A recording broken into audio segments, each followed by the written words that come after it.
Good morning, First Christian Church. We're glad to come to you with chats with Mickey and Catherine again. Let's see, I want us to start with our prayer concerns. And we want to remember that Nyla Wright is in the hospital at Fort Logan Hospital in Stanford. So continue to pray for her. Who else we got on there? We want to keep remembering Steve Klein. He got some tests run this week and didn't get quite the news that he was hoping for, so they're having to kind of continue figuring out what's happening with the arteries in his legs. I heard from Diane Reed yesterday, and she's having some health issues and is trying to get to see a specialist and won't be able to see him until January, so that was kind of her concern. And then on our staff, too, we have several concerns. So Sherry's father has been in the hospital this week. He's doing better, and they're looking for him to leave in a couple of days. And Sherry drove up here from Florida to be with her dad. Her dad's name is Everett Barker. And Yvonne Brand is our custodian, and both her mother and father are pretty ill, and she's had lots of concerns with them, but her father most recently has been in the hospital for some tests, was in the hospital a couple of days last week and is having more tests run. Mm-hmm. And then we want to think of Donna, whose friend Daryl Davis passed on Thanksgiving. The funeral was yesterday. It's always hard when our friends... And we always have on our prayer list a person named Catherine DeMoss. Yes. What's the latest on you? Just taking it day by day. Today I'm feeling okay. It's been a nice week of feeling a little bit better, but I'm always just prepared that tomorrow might be a little bit different. So I'm grateful for the days that are good. She always says that, but I want you to know she's been doing better the last 2 weeks. All right, so we're gathered to talk about an article.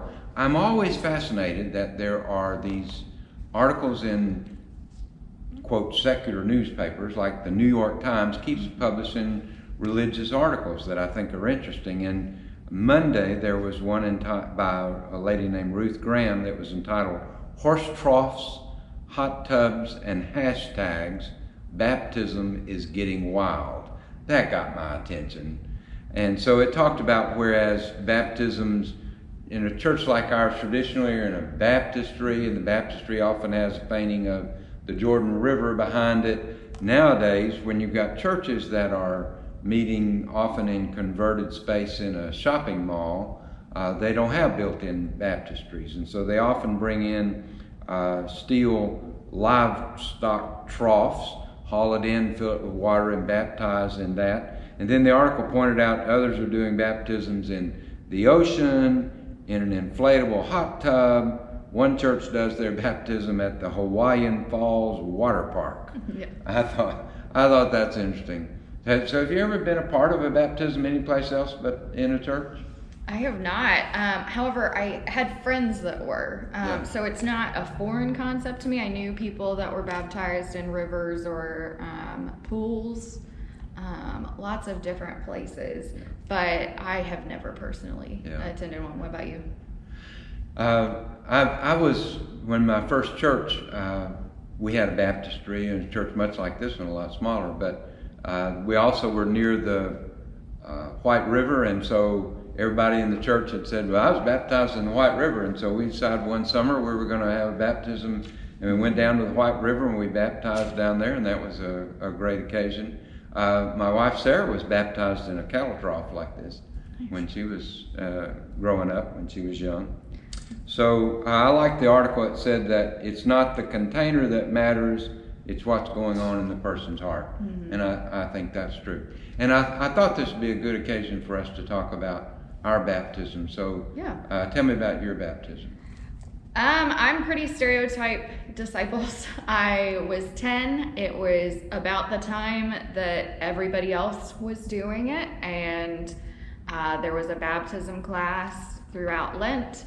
And on Palm Sunday, went up to the front to say that I wanted to be baptized, and on Easter was baptized along with 5 or 6 other people. I can't quite remember who all was baptized that day, but it was pretty traditional in the church I grew up in, that's kind of how baptisms work. It was never this feeling, as sometimes it is in other churches, where it was like, today I want to be baptized, let's do it. It was always a much more educational process, and somewhere around when you're in middle school. I think Jim Hazelrig was who baptized me. I remember him, yeah. I actually knew him. Oh, yeah. I was baptized in the old school. I was baptized in another denomination when we had a revival service. Okay.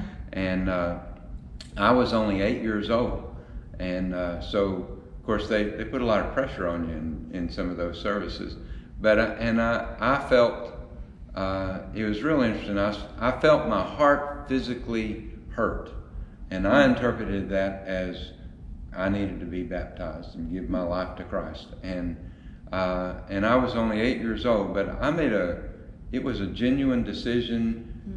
I was really sincere about it. I remember it distinctly, and I have never questioned the validity of my baptism back in that church, and I was baptized in a baptistry, much like this as well.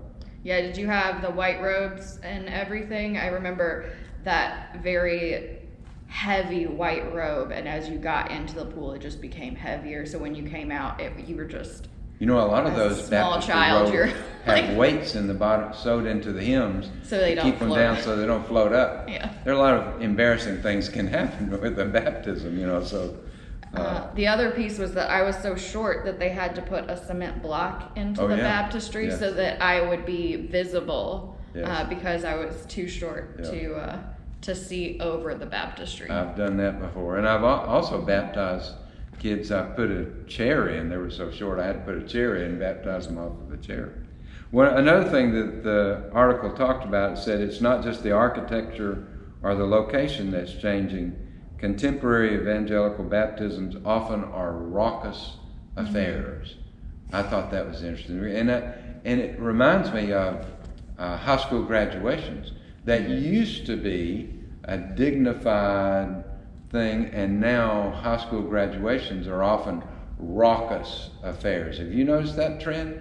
And so the teachers and the principals say, no applause, let's don't get all that. It doesn't do any good. They're still raucous affairs. And that's often happened in churches. So, you know, as soon as somebody comes out of the water, everybody's screaming and yelling, playing loud music. And for some of them, that's, you know, very meaningful for them. They feel that support. Definitely. I had only recently heard about the baptisms where people get T-shirts. Yes.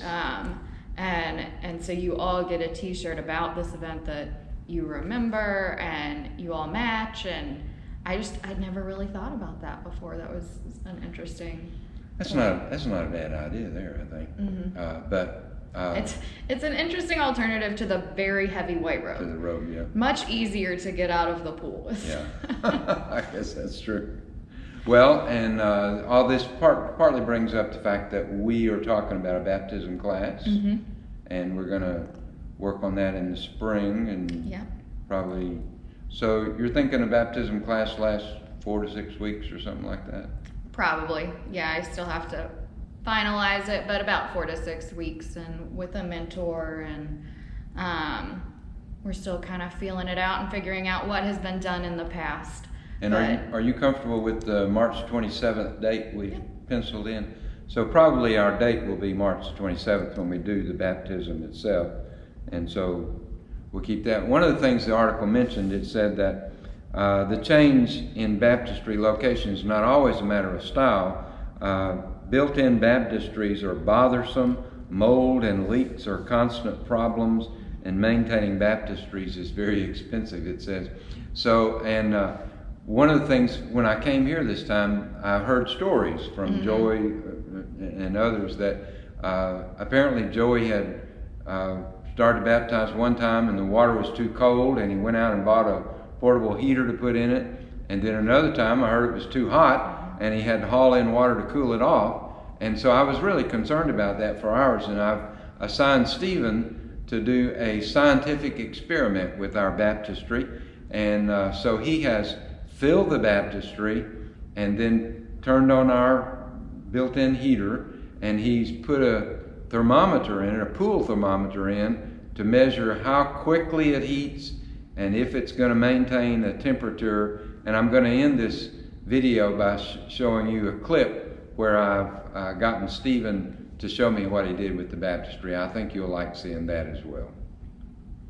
The problem is we didn't know how long it took to heat up the water to a certain temperature, and then we didn't know what temperature that was that it got heated up to. So we needed to make sure we had a thermostat somewhere in the system to keep the temperature at a certain state.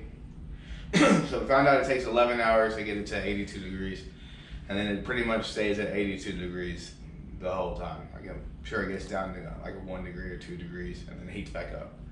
But it stays at 82. And how did you figure that out? We did a time chart and checked it every 2 hours.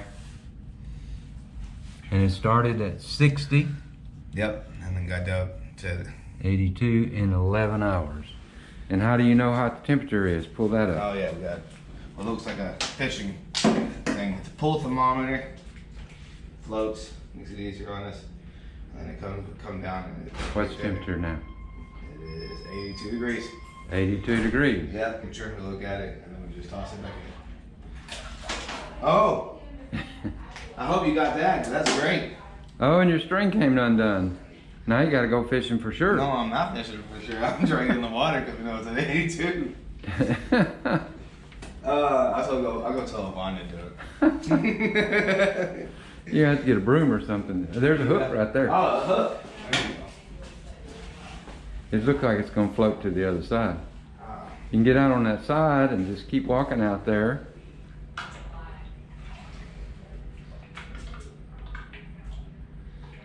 Come on. There you go. If you fall in, it'll make a really good video. I'm not fucking up. I'm okay. I want to go home. So you didn't tie a very good knot. This is why I held my son's pinata at his party, because I was afraid it was going to fall on the kid's head. This is also why my son's in Boy Scouts, so he can learn how to tie knots.